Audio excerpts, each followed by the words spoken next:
All right, joining the desk now is former Patriot Rich Hornberger and Hall of Fame running back, GOAT conversation guy, Eric Dickerson. All right, Marcellus, get us started. Well, the Patriots offense cost them a Super Bowl this year.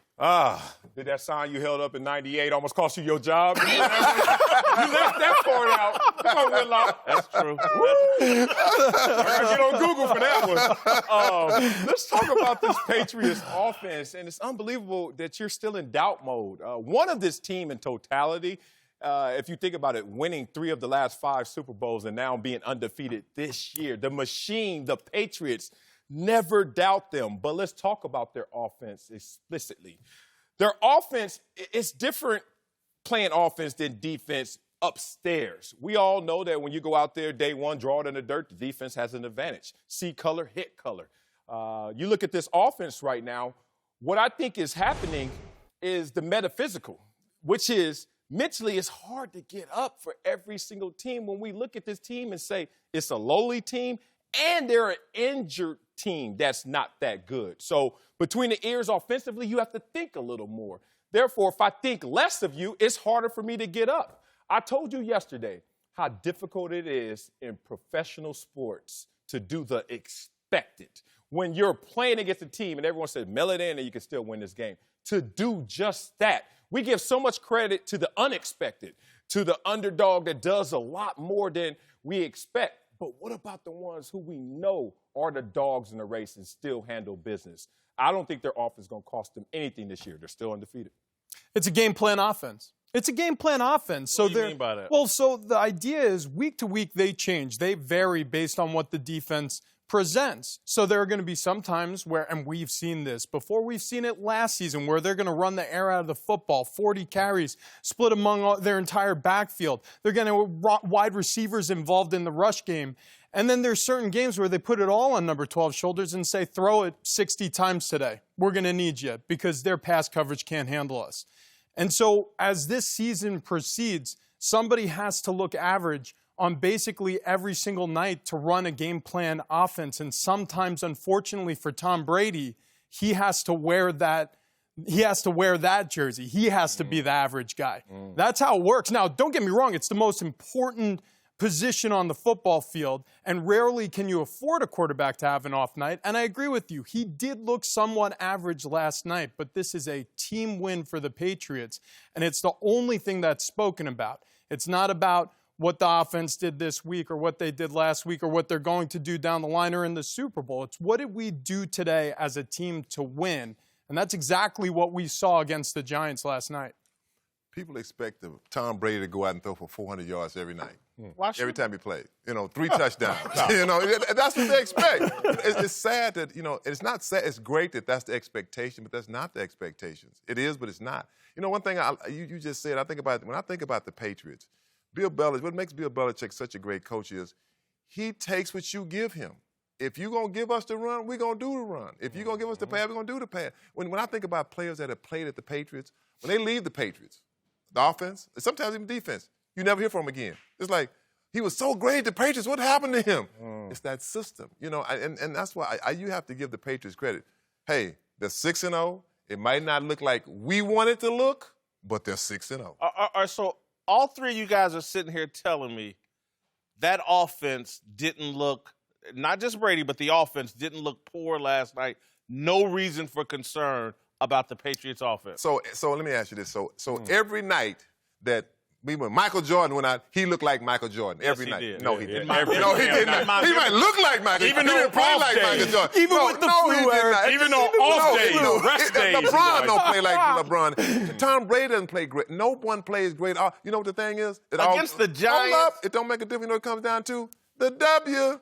That's it. I know They don't say, man, they didn't look good. They're going to put that next to they didn't look good. No. The win is. You know what's also crazy about this game is, when we have teams who go against a lesser opponent and they lose, the way the Patriots could have lost this week, we say, yeah, but they're hurt, they're injured. We find ourselves so rarely in that circumstance where we say, yeah, but the excuse is the Patriots are injured. They're injured. They're thin at receiver. They got bumps and bruises on the offensive line. Tom Brady was under duress last night. He was moved off the spot many times, was sacked. He was harassed. and they still got the win. Yeah.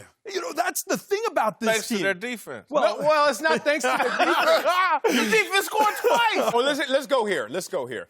One, I say, is between the ears, especially offensively, and this is a lowly team they played last night. And even the Buffalo Bills, which was a struggle, it's a team that they had won 30 of 33 games against with Tom Brady. So even though coach is saying, get ready, and you're psyching yourself out, you can't lie to your primal sense, your primal essence that knows, man, we should beat these boys. So when you're playing something low, it's harder to jump high. Think about it. You're going against something that you already know, not as good as others. But when they went against the Pittsburgh Steelers, week 1, prime time, Ben Roethlisberger and those Steelers new and reloaded.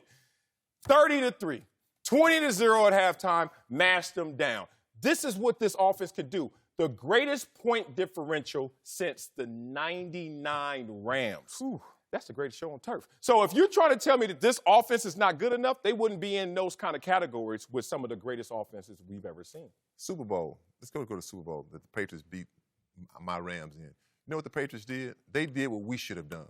They ran the football. We're going to take what you – and the Patriots not really a running football team. But that day, they ran the football. That's how they beat us. And we know what we want to do? We want to throw the football. So, like I say, Bill Belichick is the best. Whatever you give me, I'm going to take it. Yeah. They played coverage that night. I mean, the Rams played coverage. They win 2 high safeties in that Super Bowl. And I'm sure, Eric, there were times where you were on the sideline, you went back to your OC and said, hey, guess what? If they're going to play zone, we're going to run the football. And that's exactly what they did. They take advantage of the situation, Always. and they're best at Y'all making it hard for me to get to the next question because y'all sitting here, there's no problems. You know, Brady didn't do anything. He turned it over twice, but there's no problem. And so I almost feel silly asking this question, but they brought it up last night. Gronk, before the game, said, you know, he hasn't ruled out returning. Robert Kraft, the owner, said he's still praying for Gronk to return. And so I'm asking, can Gronk fix a Patriots offense that doesn't need fixing? I'm about to say, right. Certainly you put Gronk in this lineup. You put Gronk in this locker room. That's juice. Unfortunately, you can't get into football shape unless you're playing football. And he's one remove from playing football. Physically, he's not playing football. Mentally, he tapped out of football. And once you turn that main engine off, it's pretty damn difficult to turn it back on, especially when you're in the trenches and have to deal with those rigors. So I'm looking at Gronk like he's keeping the door open because he saw what happened with Jason Whitlock. He basically like, look, it depends on how my other gig goes, and that's going to dictate how this gig is going to go. It's just that simple. Jason Whitlock ran out of options, so therefore it was either go back home with the wife and kids or play football. Let me go play some football again. That's what I'm good at. Listen, so, you got a chance. You got a chance now. You were talking about AB being the Manchurian candidate. Gronk right now is with Fox. Maybe you send him into the organization. I don't know if that's how it works, but we'll see. Look, here's the deal, though. Gronkowski, if I'm the Patriots, this is the song I'm singing in his ear. You're not coming back and sullying your jersey on the offensive line with all those other brutes blocking in the box. You're a receiver now. You've lost all this weight. Yes, he has. Let's get you out on the outside. Let's get you in the slot where you demand attention and coverage. Let's put you on the wide side of the field, away from the boundary, right? Let's see coverage roll your way. And look, you're going to catch the ball 10 times a game, maybe. You'll get hit. You'll get hit 10 times a game, maybe. But you'll be a decoy. You'll draw coverage. We will throw to the high percentage, middle of the field, in between or near the hashes, in between the numbers for Tom Brady, where they want to go with the football anyways. And we'll go and win another Super Bowl. How does it sound, Robbie? It sounds horrible to me if I'm looking at it. Like, if I'm a D coordinator, I'm like, yes, do that. Like, Gronk will be RoboCop with syrup on it, going uphill in the cold. He'll be Jason Whitlock look a mess right now trying to run. You imagine Gronk, who was never the fastest, more of a 4x4 out there, just having a lot of power, a lot of torque. But now you put him on the edges.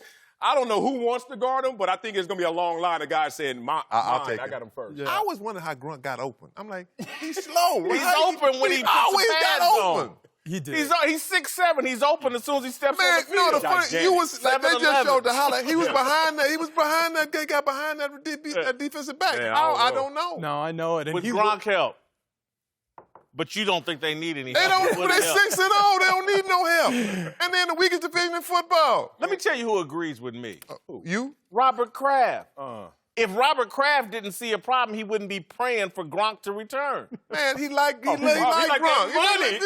First of all, Gronk is box office. Let's just be real. Exactly. Gronk is so box office, he got on. They need help at the box office, the Patriots. Who that has money doesn't want more, first of all. And if you talk about Gronk being star power to your team that's already undefeated, that's just a cherry on top. Gronk went out there in the pregame, and this is why he's not leaving Fox. He went out there and talked about squirrels, and y'all know what he's talking about. And it landed, and it was amazing. Oh, yeah. And it was on brand. This is going to go so well for Gronk holding the mic. I don't think he ever returns to the field. Gronk has already said he hasn't ruled it out. Robert Kraft is praying for it to happen. And Tom Brady, this week, when they cut Ben Watson, was already irritated. Yeah.